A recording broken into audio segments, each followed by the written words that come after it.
To quote Billy the Kid from one of my favorite Western movies, Young Guns, you have to test yourself every day, gentlemen. Because once you stop testing yourself, you get slow. And when that happens, they kill you. I like that. I like it because it speaks to challenging yourself on a daily basis to remain strong, to remain ready, and in the game. In one of my recent episodes, I touched on discipline. And for some reason, I found myself just kind of recently chewing on that word discipline, just staring at it for some reason.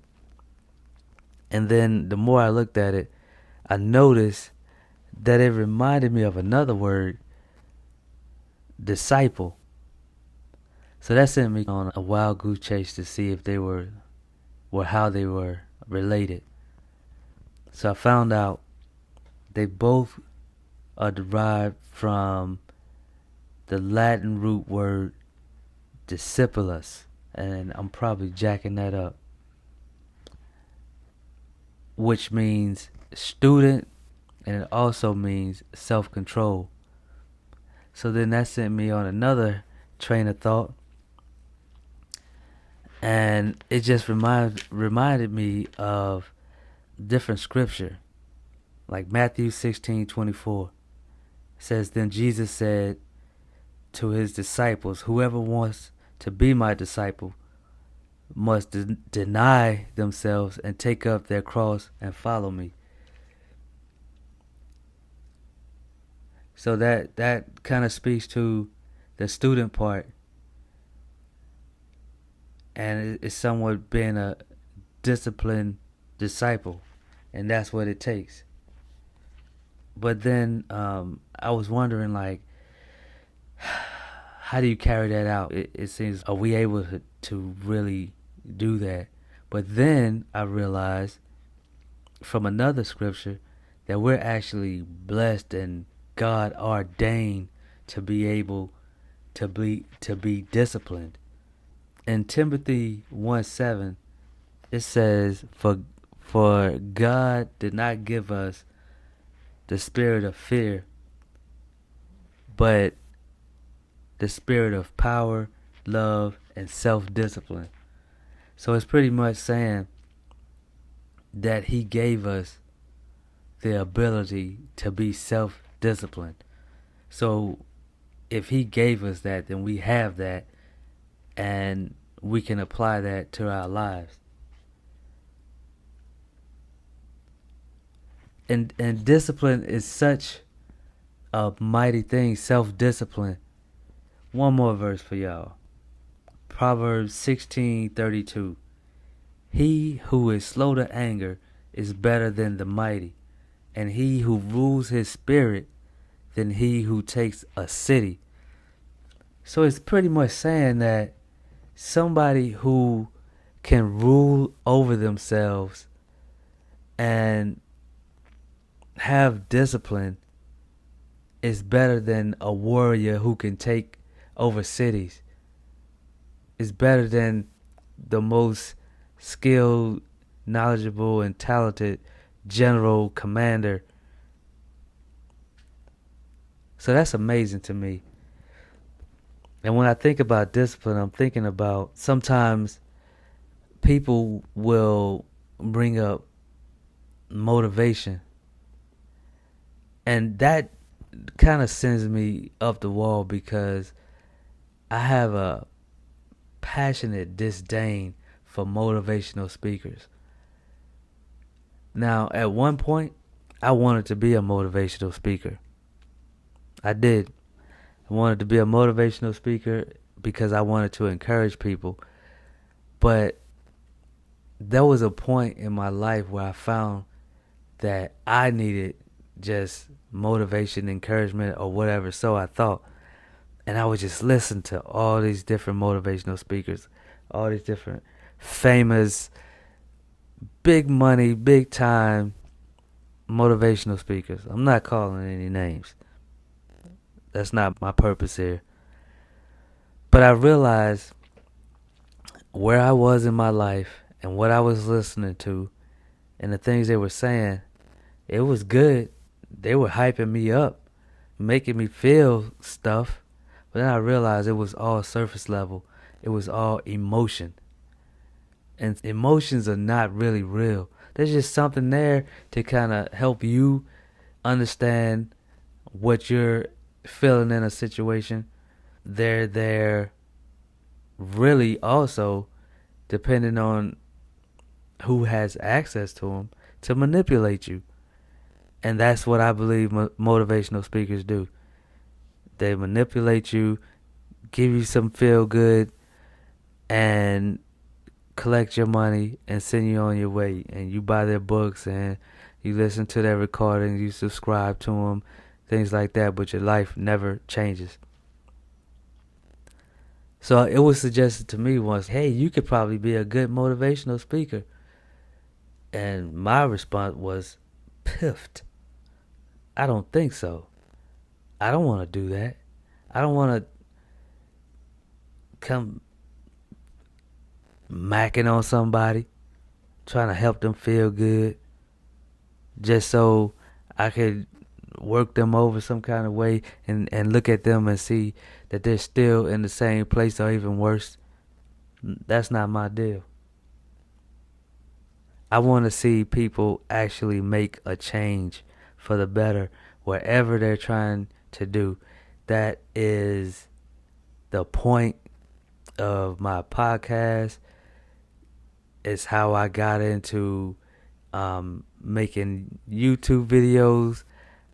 I'm not here to entertain you. I'm here to help you grow.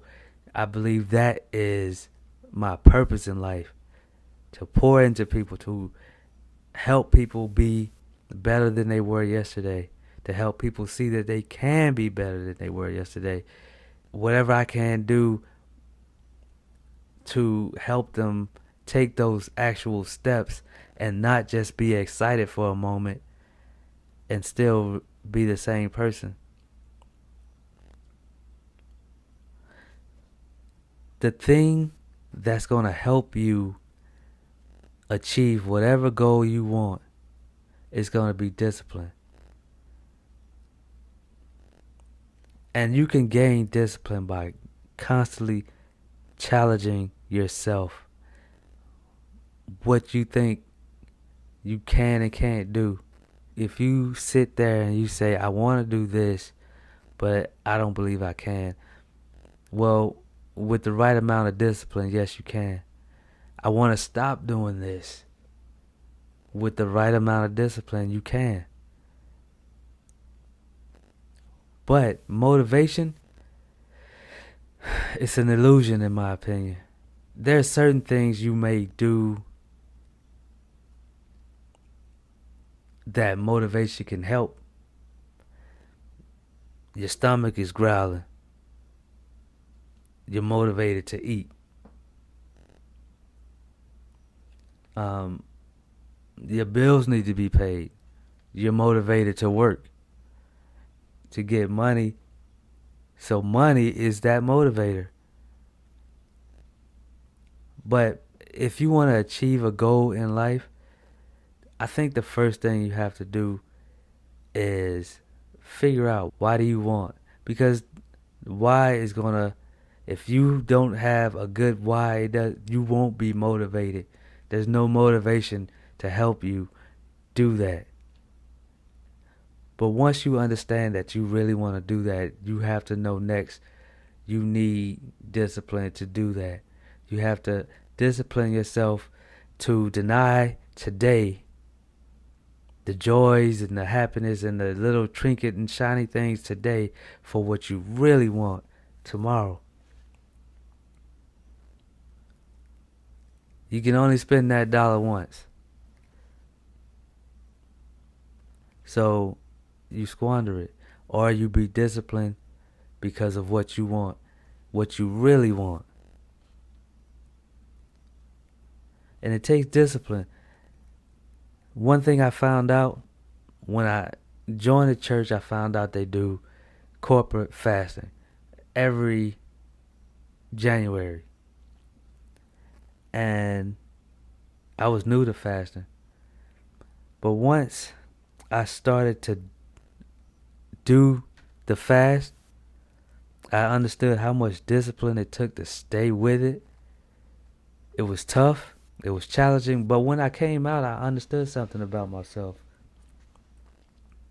There's a lot of things that I crave, things that I want, things that I want to do that are not beneficial to me. And now, because I started the discipline of fasting,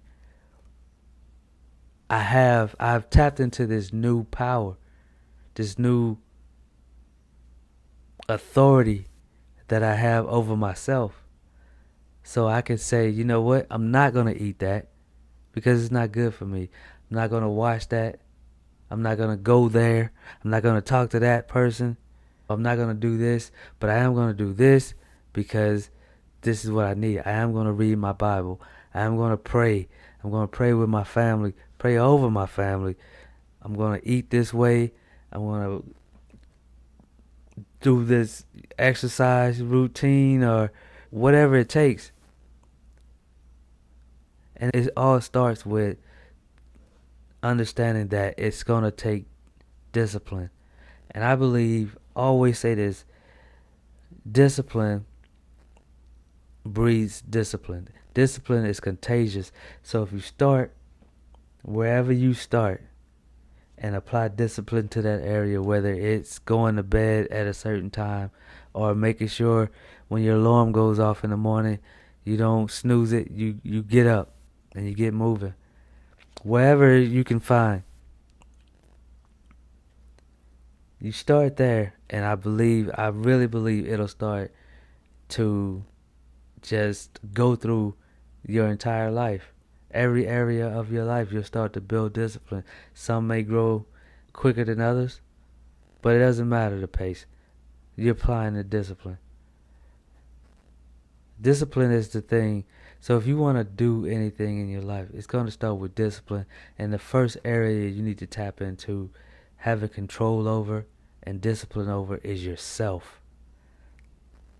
Yourself. Because that's who you're going to be with while you're here on this earth. Yourself. And that's who you need to get under control.